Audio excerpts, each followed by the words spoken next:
Kevin Kiley. Congressman, welcome back to The Story Is. I guess you just heard what Hakeem Jeffries said there. What's your response? Do you regret voting for what he calls the big ugly bill?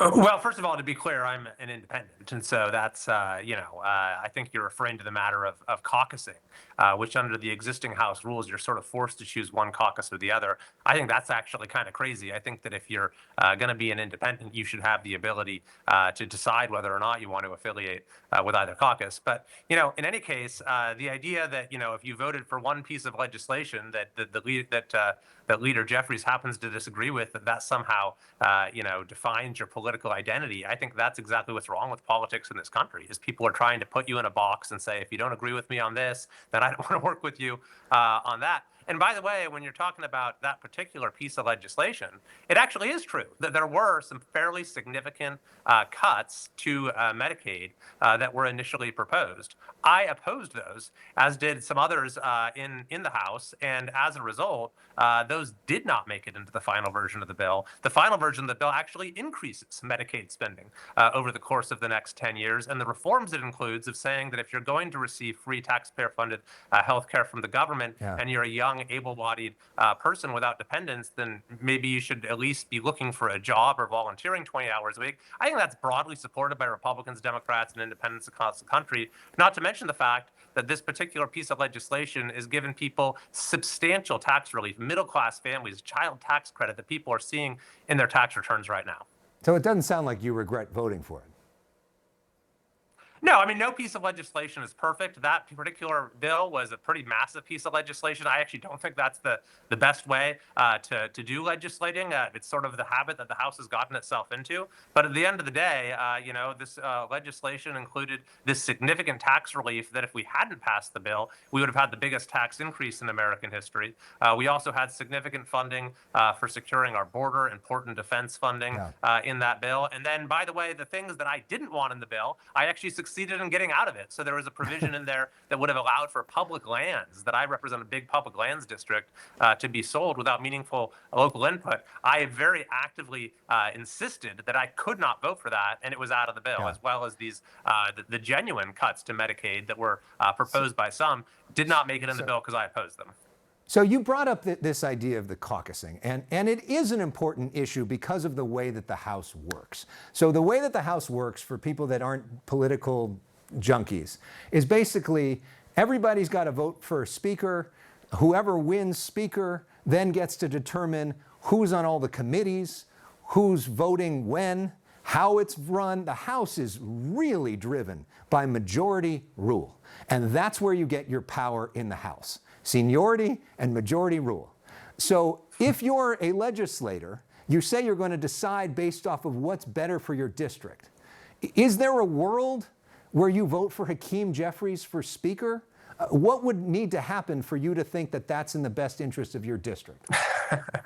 So you got it close to correct, Alex. So the committee assignments are sort of the property of the two parties. And so that's one of the manifestations, I think, of what's kind of broken about Washington, is that everything is driven by partisanship.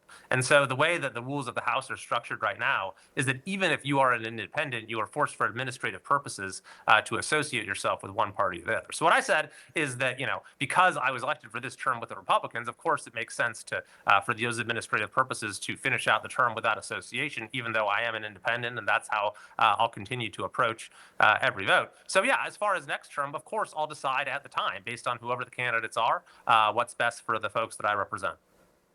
But in a way, wouldn't it be the best thing to vote for whoever's in the majority to give yourself a better chance at it? I mean, I'm just trying to think of the rationale, because it is an important thing. I mean, determining control of the House, we saw how close the margins are. Your one vote could determine who the Speaker of the House is, and then control all the different committees and control what happens in Washington. And that's why I think there is interest in wanting to know, so that people don't feel misled one way or another. I mean, you understand that there's a legitimate question there. Well, I mean, I didn't give any indication of who I would support for speaker, when I ran in the first place. We knew you weren't going to support Hakeem Jeffries, right? I think that was pretty clear. The folks that I represent care about, the issues that are important to them. And so they're not there. I'm not, when I run, necessarily telling people how I'm going to vote on each and every issue, because you can't anticipate each But and that's every a issue pretty that big comes up. issue, no? What I do communicate in the campaign is the values that I'll support and that I'll try to fight for as their representative, and that will be the case with each and every vote. And I think right now the biggest issue facing most people in this country is just how unaffordable it is, especially in my state of California, which is why, by the way, I think it'll be helpful to have a representative who is willing to fight against the policies both in Sacramento that are driving up costs, as well as fighting to lower costs in Washington. Is there anything that the Democrats are doing on affordability that you think is better than what the Republicans are doing? I think there's plenty of common ground that we could find, especially on issues of healthcare. Like you had me on your show a few months ago, and we talked about a bill that myself and Sam Liccardo came up with to provide for a temporary extension of these healthcare subsidies that were expiring. And we got broad bipartisan support for that bill. Unfortunately, it was not brought to the floor for a vote. I think that kind of the leadership of both parties did not have an interest in making that happen. And so it didn't happen. So yeah, I think there's plenty of opportunities to partner with both sides to address these issues. I think there are more opportunities than meet the eye, but it's sort of the endemic partisanship of Washington that prevents them from moving forward. Well, there's no doubt that there are major partisanship problems in Washington, and that is something we could have a much longer conversation about. But we appreciate you coming on here to make your case. Kevin Kiley, now independent member of Congress from California. Thank you so much, and good luck on the run. You bet. Thanks for having me.